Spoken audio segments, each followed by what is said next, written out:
Ladies and gentlemen, there comes a moment in every life when we are faced with disrespect. Words spoken with arrogance, actions that belittle, attitudes that challenge our dignity. Our first instinct: react, fight back, defend ourselves loudly.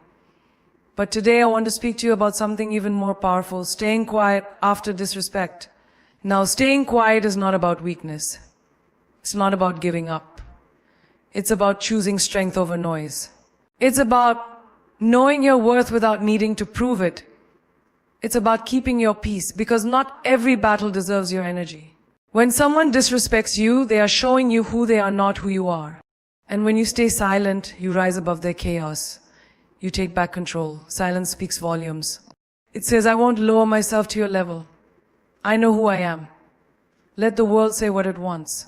Let small minds talk. But protect your energy like your life depends on it, because it does. Stay quiet. Not out of fear, but out of power. In a world that constantly demands a reaction, silence can feel unnatural.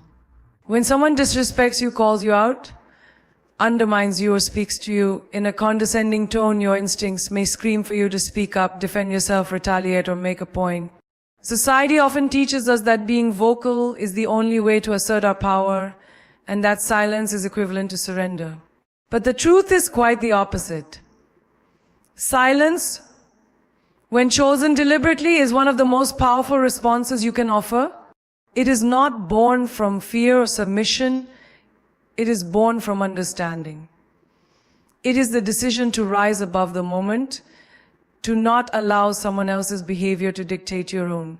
When you remain silent in the face of disrespect, you are not giving up your voice, you are choosing not to waste it. True strength lies in restraint. It's easy to lash out. It's easy to argue, to shout back, to let your emotions take control. But it takes far more strength to pause, to breathe, and to say nothing. Not because you don't have anything to say, but because you know that saying it won't serve your higher self. Your silence becomes a mirror, forcing the other person to sit with their actions without your energy feeding their fire. Silence also provides space for clarity, for reflection, and for dignity. It allows you to observe, to assess whether a response is even worth your time, and to maintain your composure when others lose theirs. When you respond with silence, you are not ignoring the disrespect, you are acknowledging it silently while choosing not to let it control your peace. This kind of strength doesn't shout. It doesn't seek validation. It doesn't prove anything to anyone. And yet, it says everything. One of the most freeing truths you can embrace is this: you do not owe anyone a reaction. Not every insult, slight, or passive-aggressive remark deserves your attention. We often feel pressure to respond when someone disrespects us, as if staying silent somehow means we're weak, complicit, or unaware. But in reality, not reacting is a conscious and courageous choice. Disrespect is often a baited trap set by people who want to pull you into their chaos. When you respond impulsively, you step into their arena, playing by their rules. You match their energy even if it's beneath you. And in that moment, they win not because they were right, but because they stole your peace and made you step out of character. But here's the thing. You are not required to participate in every confrontation you're invited to. Just because someone disrespects you doesn't mean you must respond. You don't need to explain yourself. You don't need to correct every lie or defend your name in every room.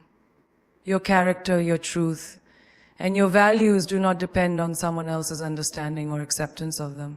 Walking away, ignoring, or choosing to say nothing can feel counterintuitive, especially if you're used to standing up for yourself. But sometimes the greatest act of self-respect is to withhold your energy. Not because you're afraid, but because you've grown. You've realized that peace is priceless, and not everyone deserves access to your attention. Disrespect says a lot about the one who gives it. Your silence, your stillness, and your refusal to engage says even more about you, that you have the wisdom to know what's worth your energy and what isn't. When someone disrespects you, it's natural to take it personally. Words can cut deep, and actions meant to belittle can leave a lasting sting. But one of the most important things to remember in those moments is this: their behavior is a reflection of who they are, not who you are. What people say or do in moments of anger, envy, or insecurity often has far more to do with their internal battles than with anything you've done.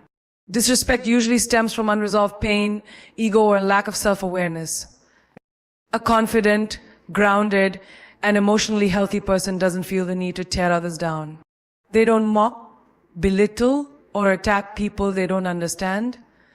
That kind of negativity comes from someone who is projecting their own frustrations, fears, or inadequacies onto you. So when you're on the receiving end of disrespect, it's important to pause and shift your perspective. Ask yourself, what must this person be going through to act like this? It doesn't excuse the behavior, but it helps you realize that the insult isn't a mirror of your worth.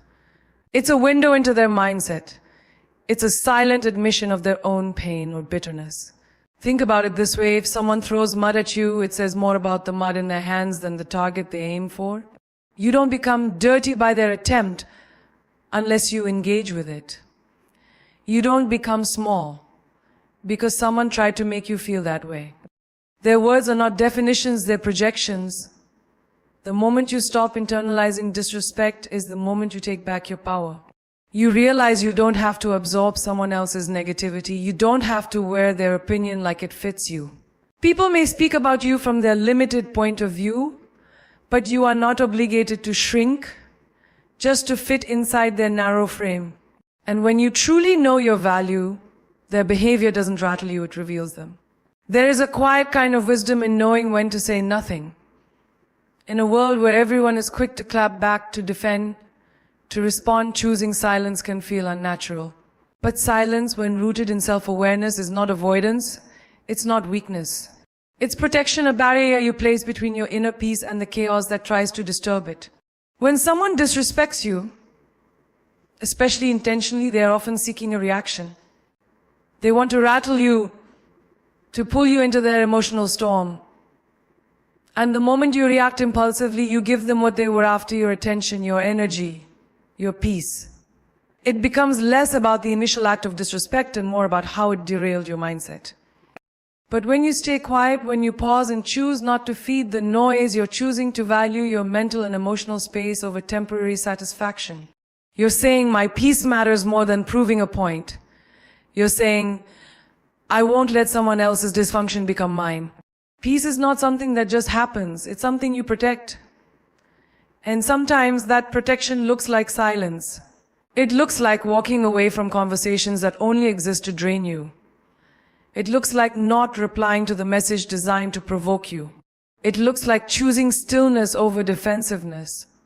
Silence gives you room to think, to breathe, to rise above the moment. It allows you to assess situations with clarity instead of reacting from a place of wounded pride. It puts space between you and the trigger, which is often all you need to stay centered. That space, that small, quiet gap, is where your peace lives. You see, the world around you may be loud, messy, and even cruel at times. But peace isn't something you find out there. It's something you build inside, and silence is one of its strongest foundations. Not all boundaries need to be loud. Not every line you draw in your life has to come with an announcement or an argument. Sometimes the most powerful boundary you can set is your silence, your calm, intentional choice to disengage, to step back, or to simply not respond. When someone disrespects you, they're testing your limits. They want to see what you'll tolerate, how far they can go, and whether they can provoke you into playing their game. And when you don't take the bait, when you stay quiet, it sends a clear message: you will not be entertained. Your energy is not available for disrespect. Your self-respect is not up for negotiation. Silence can say what words sometimes cannot. It communicates, this behavior is not worth my time. This conversation no longer serves me. I will not stay where I am not valued. And you don't have to yell that. You don't have to explain it or justify it. You just have to live it with calm, unwavering stillness. What makes this boundary so powerful is that it's not about controlling others, it's about controlling yourself. It's about choosing to preserve your dignity instead of defending it. It's about stepping into emotional maturity, where your worth is not defined by how loudly you fight back, but by how confidently you walk away. The absence of your words can be louder than any argument. When you stop replying to someone who thrives off disrespect, they're forced to sit with their own echo. They begin to realize that their power over you only existed when you kept engaging. When you stop feeding it, it fades. And most importantly, silence spares you from the emotional mess that comes with confrontation. It allows you to protect your peace, your time, and your energy without having to explain why. You simply create space. You simply choose stillness. And in doing so, you're telling the world that your boundaries are sacred, even if they're quiet. There is a kind of power that doesn't raise its voice. It doesn't argue. It doesn't try to convince, prove, or beg to be understood. That power is found in walking away calmly, confidently, and without a backward glance. Because sometimes the strongest thing you can do in the face of disrespect is to remove yourself entirely. People often think that strength means standing your ground in every situation, debating until you've made your point clear. But true strength lies in knowing when a space, a person, or a conversation no longer deserves your presence. Walking away isn't giving up. It's recognizing that your time, your energy, and your peace are too valuable to be wasted in places where you are not seen or respected. When someone disrespects you, they may expect a fight. They may expect to get under your skin, to pull you into an emotional reaction. That reaction gives them control. It gives them the satisfaction of knowing they've affected you. But when you choose instead to walk away, you reclaim your power. You let your absence speak for you. Walking away is a silent statement that says, I do not need to stay in spaces that dishonor me. I do not owe you an explanation. I do not need to fight to prove my worth. You take your dignity with you, and you leave behind only your silence, the silence that echoes far louder than any shouted words ever could. And it's not just about the moment, it's about the message. When you walk away, you teach others how to treat you. You make it clear that you have boundaries, that your self-respect has limits, and that you will not tolerate anything less than what aligns with your values. Over time, people begin to realize if they want access to you, they must show up with respect. Walking away is not weakness. It's wisdom. It's the art of letting go, not out of anger, but out of understanding that some battles are beneath you, some situations are unworthy of you. And some people only learn when you stop showing up. In a world that constantly pushes us to react, to defend, and to fight for our worth, choosing silence can feel like going against the current. But there is strength in that stillness. There is clarity in restraint. And there is power in walking away from what no longer deserves your presence. Staying quiet after disrespect isn't about avoiding conflict, it's about rising above it. It's about knowing that your value isn't diminished by someone else's inability to see it. It's about protecting your peace, setting silent boundaries, and recognizing that not every battle is worth your voice. So the next time